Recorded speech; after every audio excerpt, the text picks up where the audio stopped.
할렐루야. 153 저녁기도에 오신 여러분들을 주님의 이름으로 환영하고 축복합니다. 오늘도 귀하고 복된 이 시간을 통하여서 하나님께서 우리들에게 간구하는 가운데 응답하시는 역사를 경험하는 시간이 되기를 간절히 소망하겠습니다. 먼저 하나님의 말씀 보도록 합니다. 요한복음 15장 1절에서 8절 말씀까지 보도록 하겠습니다. 우리 같이 한 목소리로 다 함께 봉독하도록 하겠습니다. 시작. 나는 참 포도나무요 내 아버지는 농부라. 물은 내게 붙어 있어 열매를 맺지 아니하는 가지는 아버지께서 그것을 제거해 버리시고 무릇 열매를 맺는 가지는 더 열매를 맺게 하려 하여 그것을 깨끗하게 하시느니라. 너희는 내가 일러준 말로 이미 깨끗하여졌으니 내 안에 거하라. 나도 너희 안에 거하리라. 가지가 포도나무에 붙어 있지 아니하면 스스로 열매를 맺을 수 없음 같이 너희도 내 안에 있지 아니하면 그러하리라. 나는 포도나무요 너희는 가지라. 그가 내 안에 내가 그 안에 거하면 사람이 열매를 많이 맺나니 나를 떠나서는 너희가 아무것도 할 수 없음이라.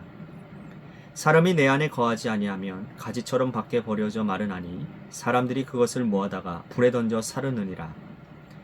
너희가 내 안에 거하고 내 말이 너희 안에 거하면 무엇이든지 원하는 대로 구하라. 그리하면 이루리라. 너희가 열매를 많이 맺으면 내 아버지께서 영광을 받으실 것이요 너희는 내 제자가 되리라. 아멘. 안드레센 원작의 인어공주라고 하는 동화 여러분들은 잘 아실 것입니다. 여러 언어로 번역되었고 또 여러 번역으로 각색이 되었으며 또 디즈니에서 이번에는 또 특이하게 우리들이 인어공주 하면 백인 여성으로 우리들이 생각을 했는데 이번에는 특이하게 흑인 여성으로 이렇게 해서 지금 많은 이슈를 낳고 또 혼란을 가져왔던 그런 거 있지 않습니까? 그런데 이 원작의 내용은 다음과 같습니다. 한 번도 바다 밖 구경을 해보지 못한 인어공주가 아버지 임금님을 졸라서 15살이 되던 해에 바다 위를 구경해도 좋다라는 허락을 받게 돼요. 설레이는 마음으로 잠을 이루지 못하다가 15살 생일이 되던 날 바다 위를 구경하러 올라옵니다. 그런데 그때에 운명처럼 한 남자를 만나게 되죠. 그 남자는 배를 타고 바다를 항해하는 왕자님이었습니다. 왕자님을 처음 본 순간 공주는 그만 사랑에 빠지고 말았죠. 정말 저렇게 잘생긴 사람이 있을까 할 정도로 놀라웠습니다. 그때 마침 바다에 태풍이 불어왔고 폭풍우 때문에 배가 부서져서 왕자는 조난을 당하게 됩니다. 가까스로 왕자를 살려내고 겉으로 살펴보고 있던 이 공주가 결심을 합니다. 이 남자의 곁에 있기 위해서 나의 전제를 걸어도 좋겠다라는 결심을 하게 돼요. 인어공주는 왕자와 함께하기 위해서 마녀에게 목소리를 내주는 대신에 사람의 몸을 얻게 되지요. 그녀는 벙어리 시녀가 되어 궁전으로 들어가게 됩니다.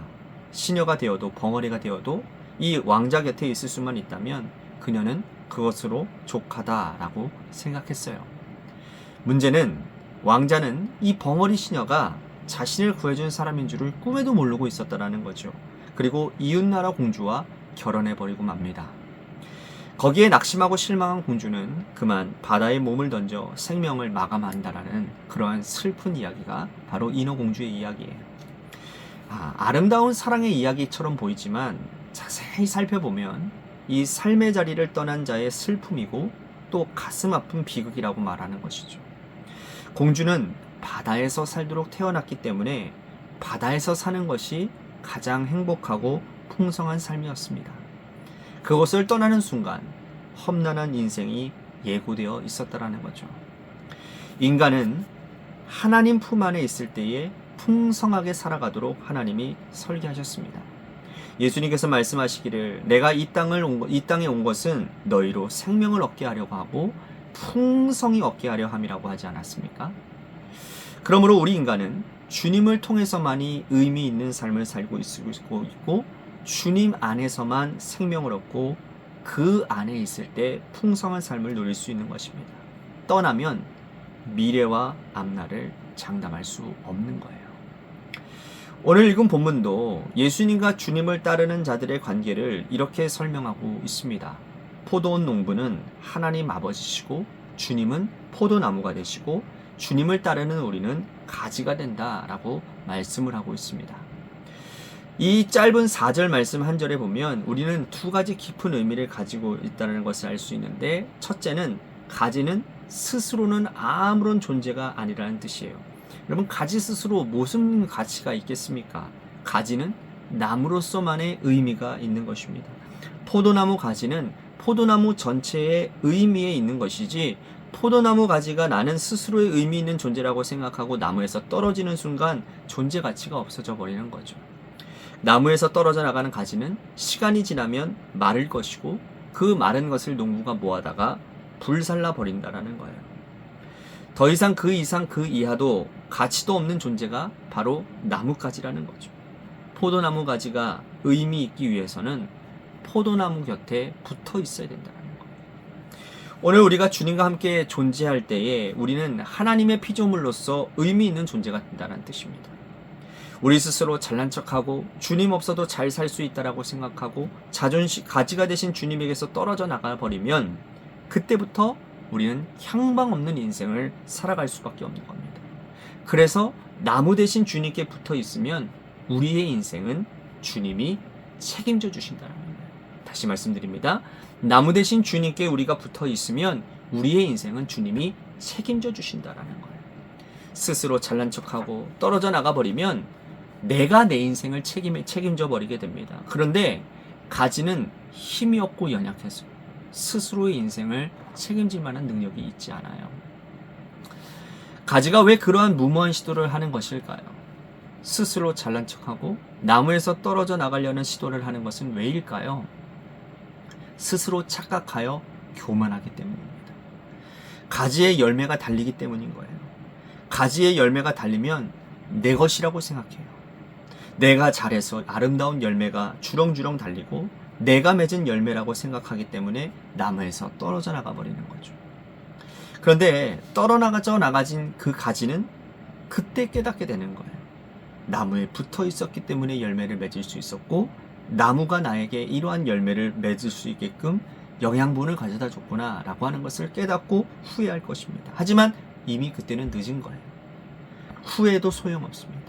그런 미련한 가지가 되지 말고 나무에 꼭 붙어 있는 믿음의 백성들이 되셔야 될 것입니다.